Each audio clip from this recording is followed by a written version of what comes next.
ദൈവത്തിൻ്റെ സ്വന്തം നാട് എന്ന പേരുള്ള കേരളത്തിൽ നിന്നും പഠിക്കാനും ജോലിക്കുമായി പുതുതലമുറ പുറത്തേക്ക് പോവുകയാണ്. 1990-കളിൽ കേരളം സാമൂഹിക രാഷ്ട്രീയ ചലനങ്ങളാലും സാങ്കേതിക വിദ്യയുടെ ആദ്യഘട്ട മുന്നേറ്റങ്ങളാലും പരമ്പരാഗത ജീവിതശൈലിയാലും സജീവമായിരുന്ന ഒരു സംസ്ഥാനമായിരുന്നു. കാലക്രമേണ വിദേശത്തേക്ക് കുടിയേറിയ മലയാളികളുടെ സംഭാവന കേരളത്തിൻ്റെ സാമ്പത്തിക വളർച്ചയിൽ നിർണായകമായി മാറി. IT ബൂം വന്നു. തിരുവനന്തപുരം, കൊച്ചി നഗരങ്ങൾ നമ്മുടെ IT ഹബ്സായി മാറി. സ്റ്റാർട്ടപ്പുകളുടെ വളർച്ചയും നമ്മുടെ യുവജനങ്ങളിൽ വളരുന്ന ഓൺട്രപ്രനറിയൽ സ്പിരിറ്റ്സ് ഇന്ന് വ്യക്തമായി കാണാം. നമ്മുടെ സംസ്ഥാനത്തിൻ്റെ സാമ്പത്തിക ഭദ്രതയും വികസന കുതിപ്പും നിർണ്ണയിക്കുന്നതിൽ നിർണായക പങ്കുവഹിക്കുന്ന വ്യക്തിയാണ് ബഹുമാനപ്പെട്ട ധനകാര്യമന്ത്രി KN ബാലഗോപാൽ.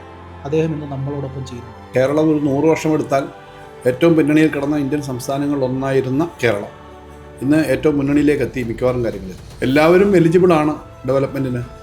നാട്ടിലുണ്ടാകുന്ന പുരോഗതി ഏറ്റവും സാധാരണക്കാരനും ഏറ്റവും സമൂഹത്തിലെ അടിത്തട്ടി കിടക്കുന്നവർക്കും ഉൾപ്പെടെ ഇപ്പോൾ ഇന്ത്യയിലെ ഏതൊരു സംസ്ഥാനത്തെക്കാളും എല്ലാ വിഭാഗം ആളുകൾക്കും സ്വസ്ഥമായി ജീവിക്കാൻ കഴിയുന്ന സ്ഥലമാണ്.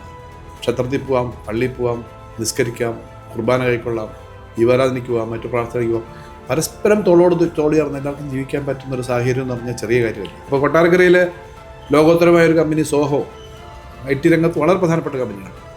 വളരെ വലിയ ഡെവലപ്മെൻറ്റ് നാട്ടിലുണ്ടാക്കാൻ പറ്റുന്ന സാധനം. ആ സ്ഥാപനം കൊട്ടാരക്കരയിൽ ആരംഭിച്ചു. എന്തുകൊണ്ടാണ് ആരംഭിച്ചത്?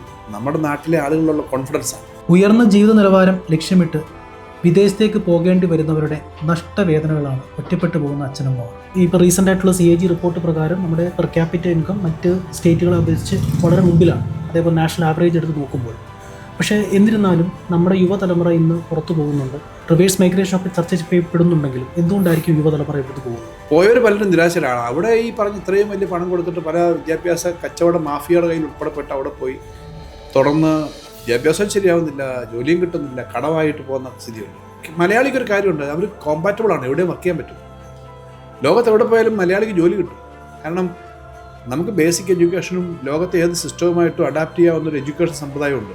ഓരോരുത്തരുടെയും വരുമാനം വർദ്ധിപ്പിക്കാൻ പറ്റുന്ന തരത്തിലുള്ള സാമ്പത്തിക രംഗത്തെ വളർച്ചയാണ്, കൂടുതൽ തൊഴിലവസരങ്ങളാണ്.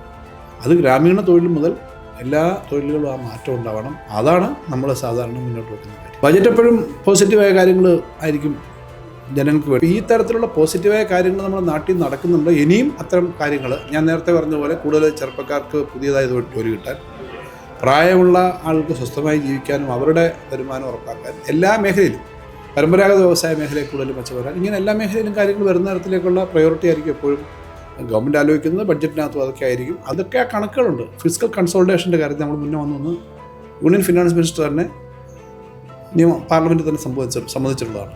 അതെല്ലാം നമ്മൾ ചെയ്തുകൊണ്ടിരിക്കുകയാണ്. അപ്പോൾ അത് ആ ഒരു സ്ഥിതി മുന്നോട്ട് കൊണ്ടുപോയി കഴിഞ്ഞാൽ കേരളത്തിൽ വളരെ വലിയ മാറ്റങ്ങൾ ഉണ്ടാക്കാൻ പറ്റും. സ്വപ്നതുല്യമായ മാറ്റങ്ങൾ എത്താൻ പറ്റുന്ന സ്ഥലം തന്നെയാണ് കേരളം.